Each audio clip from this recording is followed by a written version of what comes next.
significantly from its highs in mid-2022, but remains somewhat elevated relative to our 2% longer run goal.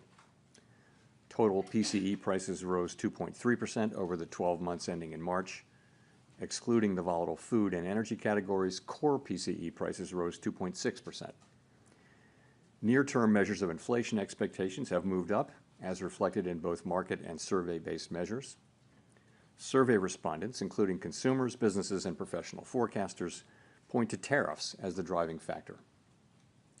Beyond the next year or so, however, most measures of longer-term expectations remain consistent with our 2% inflation goal.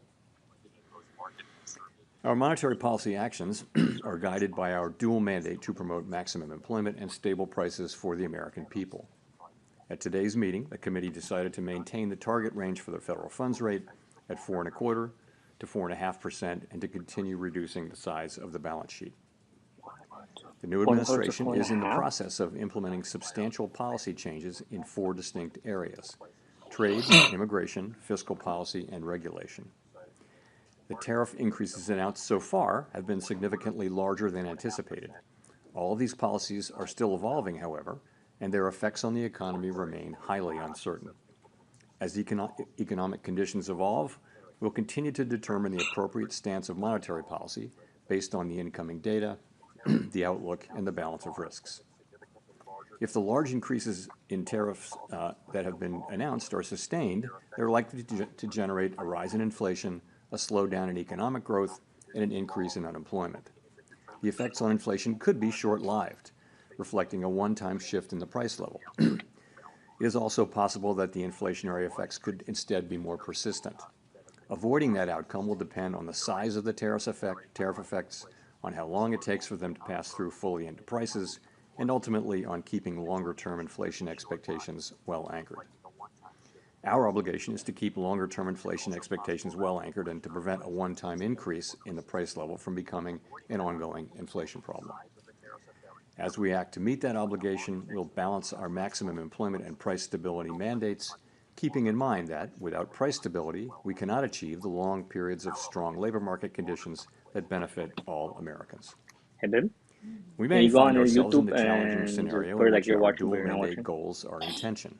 If that were to occur, we would consider how far the economy is from each goal and the potentially different time horizons over which those respective gaps would be anticipated to close. For the time being, we're well positioned to wait for greater clarity before considering any adjustments to our policy stance. At this meeting, the committee continued its discussions as part of our 5-year review of our monetary policy framework. We focused on inflation dynamics and the implications for our monetary policy strategy. Our review includes outreach and public events involving a wide range of parties, including Fed Listens events around the country and a research conference next week. Throughout this process, we're open to new ideas and critical feedback, and we will take on board lessons of the last 5 years in determining our findings. We intend to wrap up the review by late summer. The Fed has been assigned 2 goals for monetary policy: maximum employment and stable prices. We remain committed to supporting maximum employment, bringing inflation sustainably to our 2% goal, and keeping longer-term inflation expectations well anchored. Our success in delivering on these goals matters to all Americans. We understand that our actions affect communities, families, and businesses across the country. Everything we do is in service to our public mission. We at the Fed will do everything we can to achieve our maximum employment and price stability goals. Thank you. I look forward to your questions. Steve Leisman, CNBC. Thank you, Mr. Chairman, for taking my question. A lot has happened since the last meeting. There's been tariffs put on, tariffs taken off, and meanwhile there's a bill advancing in Congress. And I just wonder if I could press you on the last part of your statement. Are you any closer now to deciding which side of the mandate is going to need urgent care first? Well, so as we noted in our statement, post-meeting statement, we've judged that the risks to higher employment and higher inflation have both risen. And this, by the way, of course, is compared to March. So that's what we can say. I don't think we can say, which way this will shake out. I think there's a great deal of uncertainty about for example, where tariff policies are going to settle out, and also when they do settle out, what will be the implications for the economy, for growth, and for employment. I think it's too early to know that. So, I mean, ultimately, we think our policy rate is in a good place to stay as we await further clarity on tariffs and ultimately their implications for the economy. Hearing you describe what you're looking for in terms of being able to make a decision, it sounded like that's a long-term process before you sound like you're going to be comfortable, or the committee would be comfortable to act on what the data is telling you. I don't think we know. You know, I think, if you look at where we are today, we have an economy that, if you look through, you know, the sort of distortions in Q1 GDP, you've still got an economy that looks like it's growing at a solid pace. The labor market appears to be solid. Inflation is running just a bit above 2%. So it's an economy that's been resilient and is in good shape. And our policy is sort of modestly or moderately restrictive. It's 100 basis points less restrictive than it was last fall. And so we think that leaves us in a good place to wait and see. We don't think we need to be in a hurry. We think we can be patient. We're going to be watching the data. The data may move quickly or slowly, but we do think we're in a good position where we are to let things evolve. With Fiverr, you can hire top-rated freelance experts in a variety of AI services. Nick. Nick Timmeros of the Wall Street Journal. Chair Powell, there's naturally a lot of PTSD around 2021 supply shocks, but there are some who argue that the current situation has notable differences. Energy costs are down, housing imbalances look nothing like they did 4 years ago, labor demand appears to be gradually cooling with wage growth running below 4%. What do you see right now that could nourish higher inflation beyond a rise in goods prices this year? I think the underlying inflation picture is good. It's what you see, which is inflation now running a bit above 2%. And we've had basically decent readings in housing services and non-housing services, which is a big part of it. So that part, I think, is moving along well. But there's just so much that we don't know. I think, and we're in a good position to wait and see, is the thing. We don't have to be in a hurry. The economy has been resilient and is doing fairly well. Our policy is well positioned. The costs of waiting to see further are fairly low, we think. So that's what we're doing. And, you know, we'll see. The administration is entering into negotiations with many countries over tariffs. We'll know more with each week and month that goes by where tariffs are going to land, and we'll know what the effects will be when we start to see those things. So we think we'll be learning. I can't tell you how long it will take, but for now it does seem like it's a fairly clear decision for us to wait and see and watch. So when you say that you don't need to be in a hurry, does that mean that could the outlook change in such a way that a change in your stance could be warranted as soon as your next meeting? You know, as I said, we are comfortable with our policy stance. We think we're in the right place to wait and see how things evolve. We don't feel like we need to be in a hurry. We feel like it's appropriate to be patient. And you know, when things develop, of course, we have a record of we can move quickly when that's appropriate. But we think right now the appropriate thing to do is to wait and see how things evolve. There's so much uncertainty. If you talk to businesses or market participants or forecasters, everyone is just waiting to see how developments play out, and then we'll be able to make a better assessment of what the appropriate path for monetary policy is. So we're not in that place, and you know, as that develops. And I can't really give you a time frame on that.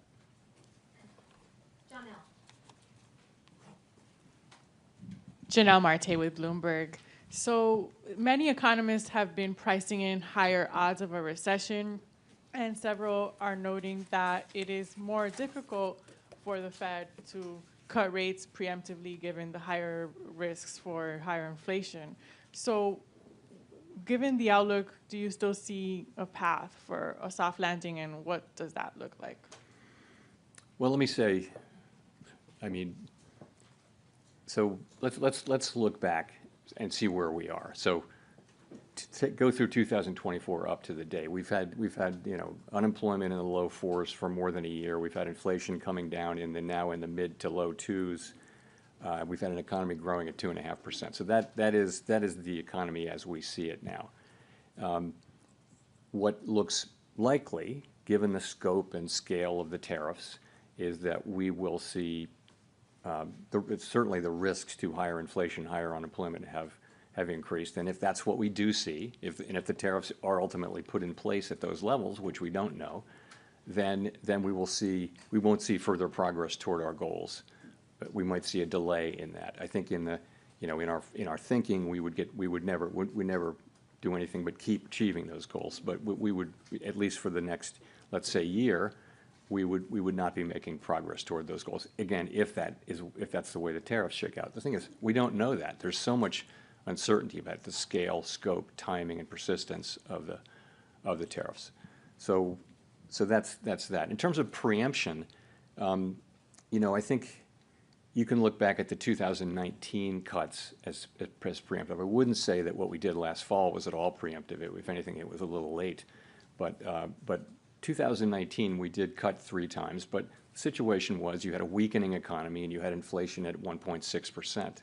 So that's a situation where you can move preemptively. Now we have inflation running above target. It has been above target for 4 years.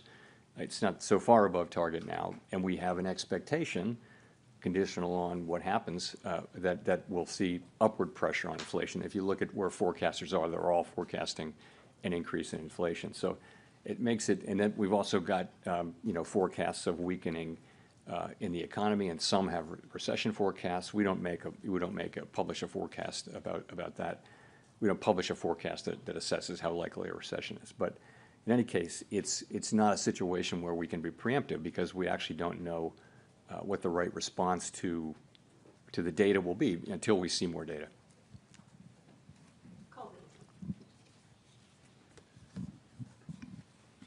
Colby Smith with the New York Times. How much weakness does the committee need to see, though, in the labor market and the economy more broadly to lower interest rates again? Is it about a certain increase in the unemployment rate over a period of time, or perhaps a certain number of negative monthly job reports? I mean, how are you making that assessment? So first of all, we don't see that yet, right? We have 4.2% unemployment, good participation, wages behaving very well.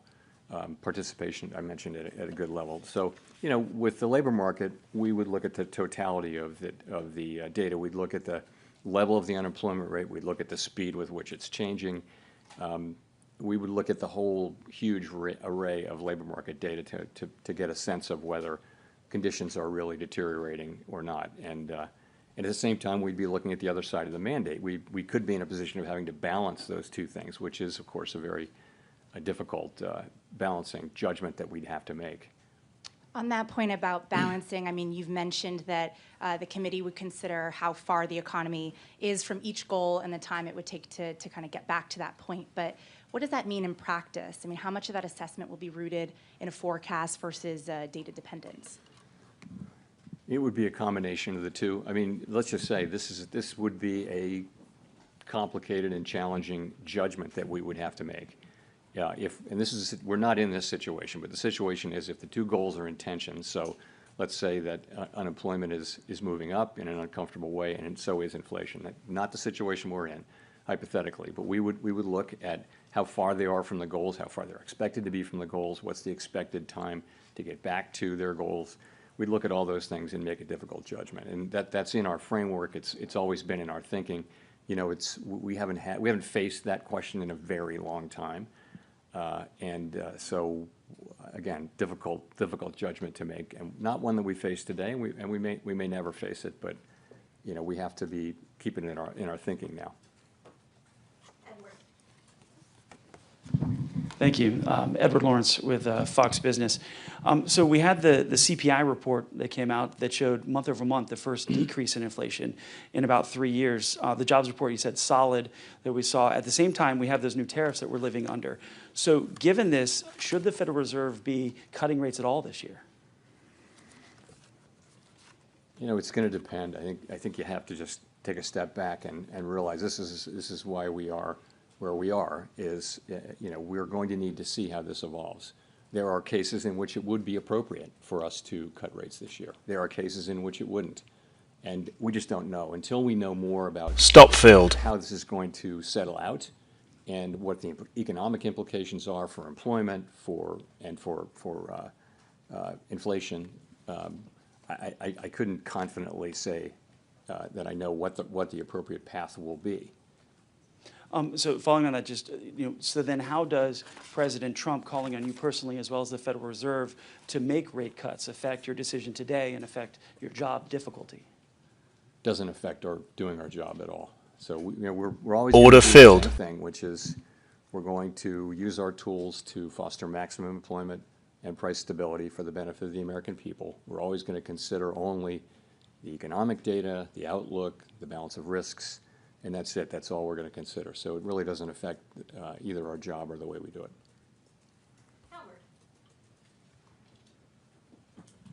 Hi, Howard Schneider with Reuters, and thanks for the time. I'm wondering, I mean, given the complexity about the first quarter GDP and what lies ahead, I'm just wondering what your intuition tells you about the underlying direction of the economy right now. Many of your colleagues have said they feel growth is slowing.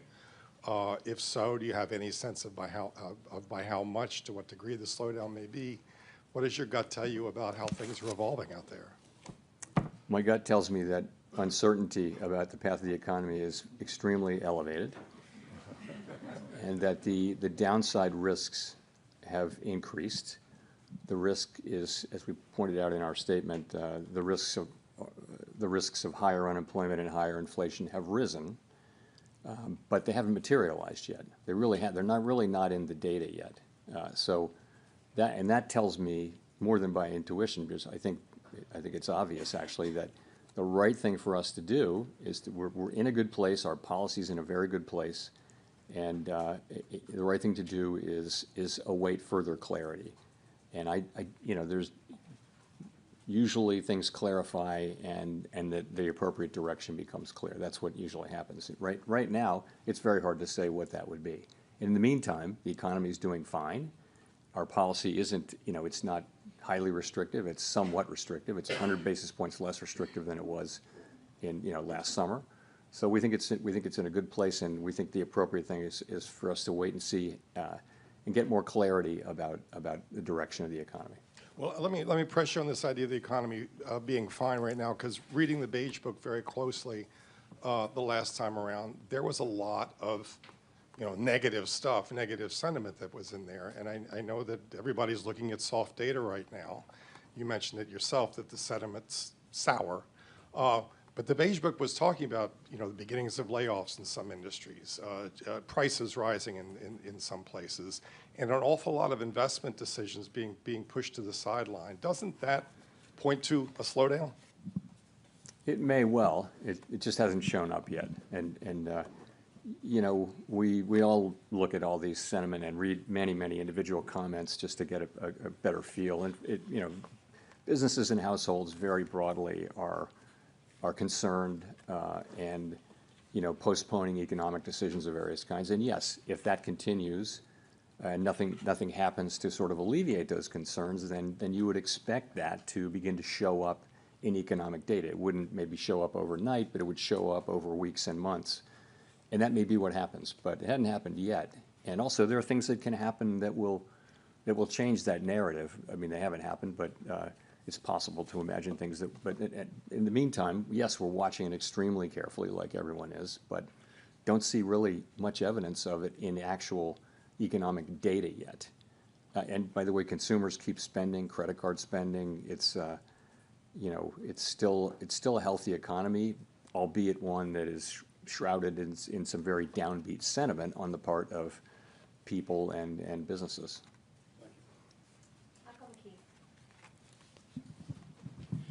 Michael McKee from Bloomberg Radio and Television. The Fed's been criticized recently by a former governor for what he calls mission creep. You take on more problems, use more tools, and then end up building tools to deal with the fallout of those tools. which then makes it a given that you will act more aggressively in the future. Is that a fair critique, and is that something you would be looking at in your framework Banking review? right Sorry, say now, that nigga. critique again. Holy fuck. That the Fed has been involved in mission, Let's see that gets screen, Dre. involved in using too many new tools to screen, deal show the with screen. problems and to go too far. Gio? Is that something Tony. that, Oh, you put on the critique was based that's around what the Powell's fact that speaking you right now, did, bro. Tony, you missed the move. QE and okay. Sure. and went beyond the Tony, narrow get off confines of your mute, mandate. bro. So, well, I mean, there are a couple, that's not really beyond the confines of our mandate. Look, I would say this, we did things. Yo, so Essentially, we're anyways, on an emergency footing like for I was a gonna couple say, of bro, years in when the you were pandemic, gone, and it's very fair and very welcome when you for were people gone, to look back over what we did and say, hey, you could have done this better or different. Without you. And one thing we hear a lot is we could have explained QE a little We better. caught a move did without you. think we were explaining it in real time. I Okay. completely accept the thought that we could have explained it Yeah, better. look at this is the There's a John lot I of was thinking waiting that for. we went on too She's long with on QE. I can tell you that the reason we did was we were concerned that we didn't want a sharp tightening in financial conditions at a time when we thought the economy was still Dre's vulnerable. still in it. And so we did hold on for a long Yeah, time to so- QE, and we of course tapered and I everything. mean, if I was and then sitting in we there, I really went would into have targeted these, QT, and then I would have. and we're bro, I down a would've couple of been trillion, but I get we certainly, with the benefit of hindsight, could have tapered earlier or faster. That's absolutely right, but this is all very welcome. Yeah, You know, bro. it's- I would have it's- made like you know, 3 we bands knew off doing this this in move real right time here, that we bro. weren't gonna get it perfect, cap. and those 14 kind points, of bro. you know, Nah, after I had action, already caught something. I had made kind like of looks $1,000 are bucks, so I essential. locked And we're on my doing the same account. thing in our review, so. Yeah, but on- this on is some like issues. this is the move The other part that of I was critique actually is waiting that, for all morning. You've taken on then look at what topics happened that all are morning. outside of the mandate, such as We just got climate this- change got this and bullshit. And then we trying finally to tapped in, ensure swept that this low certain right here. This groups, is what I was waiting are for. benefited by Yes, your economic policies in terms of employment, et cetera. So, okay, on climate, you've heard me say over and over again that we will not be climate policymakers, and that our role on climate is a very, very narrow one. Yeah. And I think that's what we've done. We've done really very little on climate.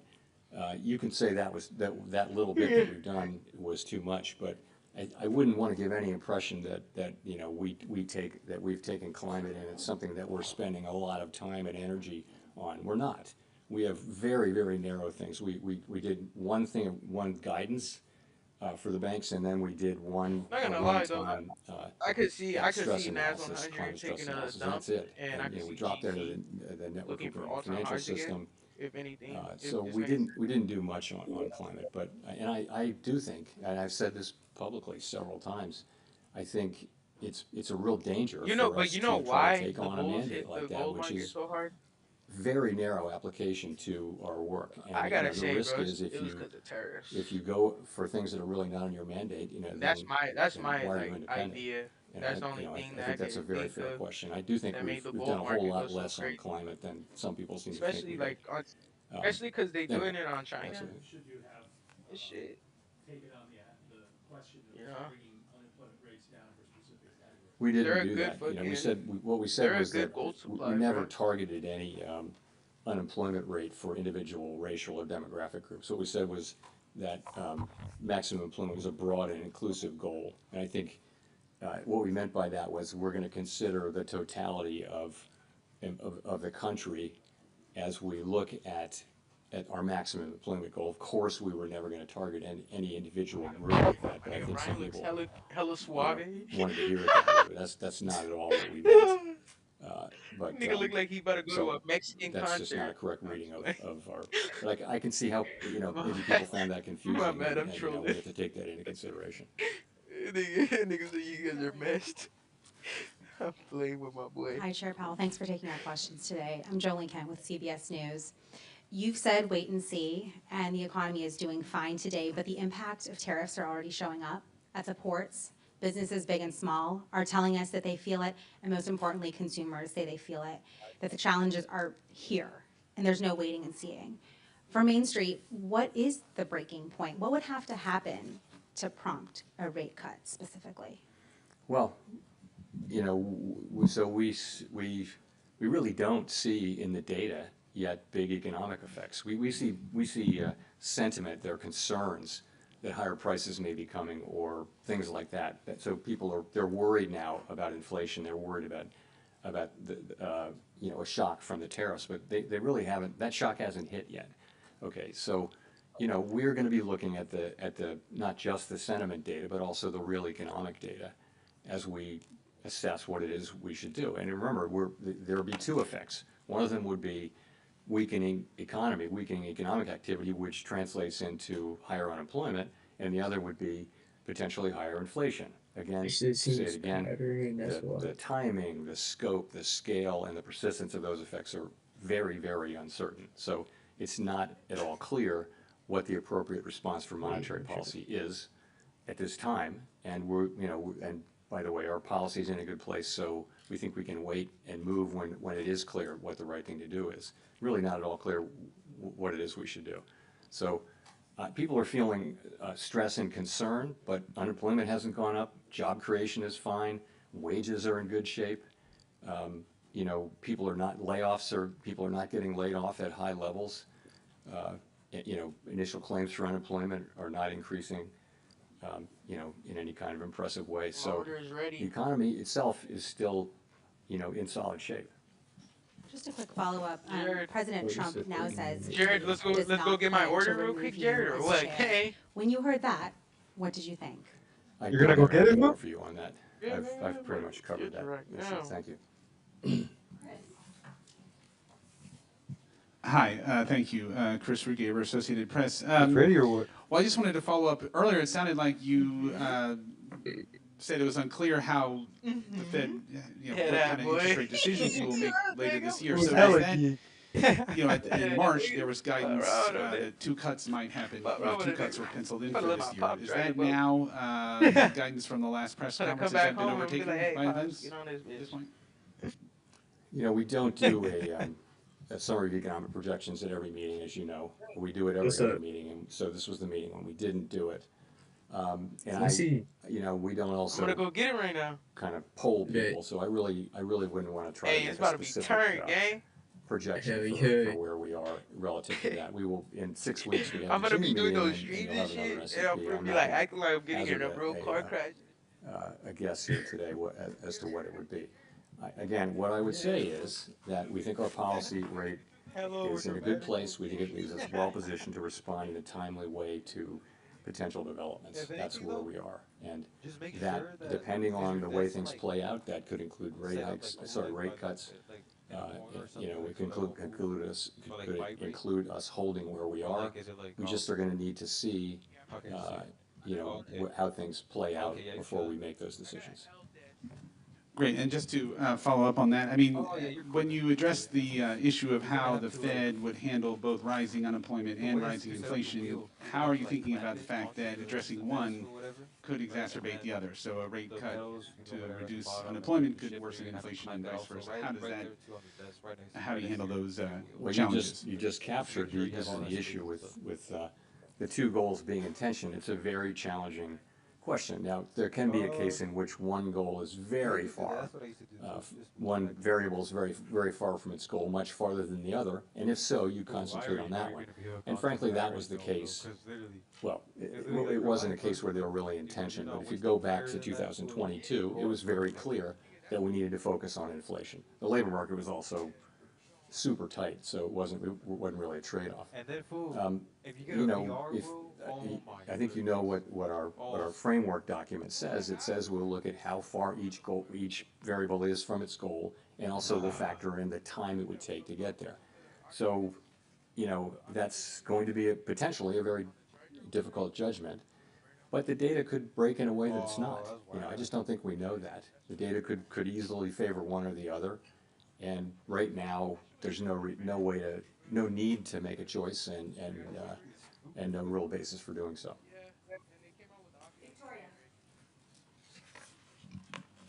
Hi, Victoria Guido with Politico.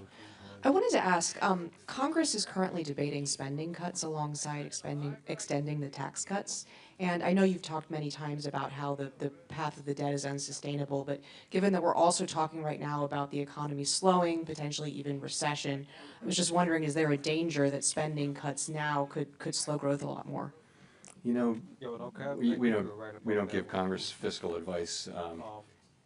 They're going to do, we take what they do as a given and we put it in our models and in our assessment of the economy. So I wouldn't want to speculate on that. I mean, I think we do know that the debt is on an unsustainable level, on an unsustainable path, not at an unsustainable level, but an unsustainable path. And it's on Congress to figure out how to get us back on a sustainable path. And, it's not up to us to give them advice. Would you think that they should take macroeconomic conditions into account as they look at this? I think they don't need my advice and our advice on how to do fiscal policy any more than we need their advice on monetary policy. It's Senator Kirsten Gillibrand, your DSCC chair, and I need your help immediately. Democrats and independents. Last year, you said you would not welcome further cooling in labor market conditions. The unemployment rate then was 4.2%, which is what it is now. Many forecasters now predict a higher jobless rate. How has your tolerance for weakening labor market conditions changed compared to a year ago? So it was quite a different situation. What was happening last year is that over the space of 6, 8, 7 months, the unemployment rate went up by almost a full percentage point. That's bad. And it was click each month. Like, and, it's not even just that, it's bad energy for yourself. Everywhere people were talking about downside risk to the labor market. At the same time, payroll job numbers were getting softer and softer. So there was a really obvious concern about downside risk to the labor market. And so at Jackson Hole and then in September, we wanted to address that forthrightly. We wanted to show that we were there we'd been there for inflation for a couple of years, and we wanted to show also that we're there for the labor market. And it was important that we send that signal.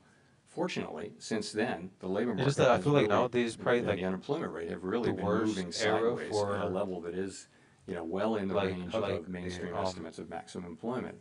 Social media now is like a thief of joy, like big time now. Like the way people, it's hard nowadays for real to not compare yourself to as soon as you open an app. Now we have a situation where, the risks to higher inflation that's and so higher draining, and it's like just trying to keep your head up and not compare yourself to others.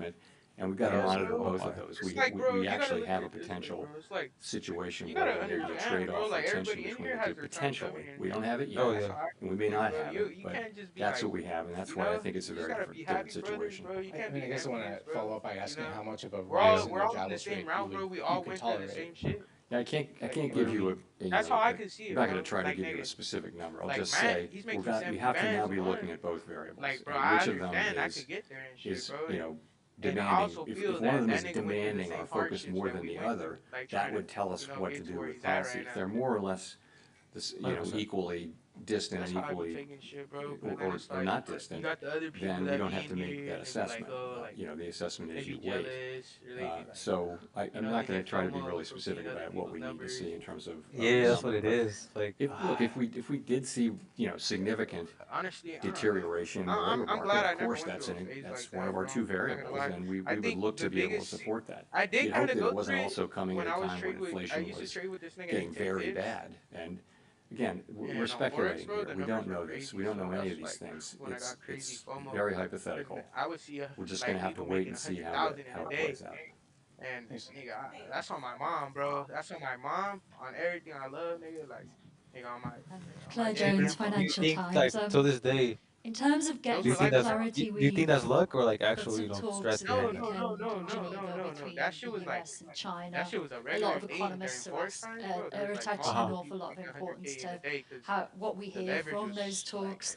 How much Forex was popping full, like, the leverage was smashed going forward. And just in a similar vein, you can make like 10 some economists are saying it's days, not weeks, that we have until we start to put the US economy at risk of seeing a sort of pandemic era shortages and higher prices. I would have that belief where like I'll just if we like, don't bro, kind like, of soothe relations between the US you got all and these China, other so niggas it'd be with good to small have your accounts view in on here and that they're too. touching crazy numbers. So these are not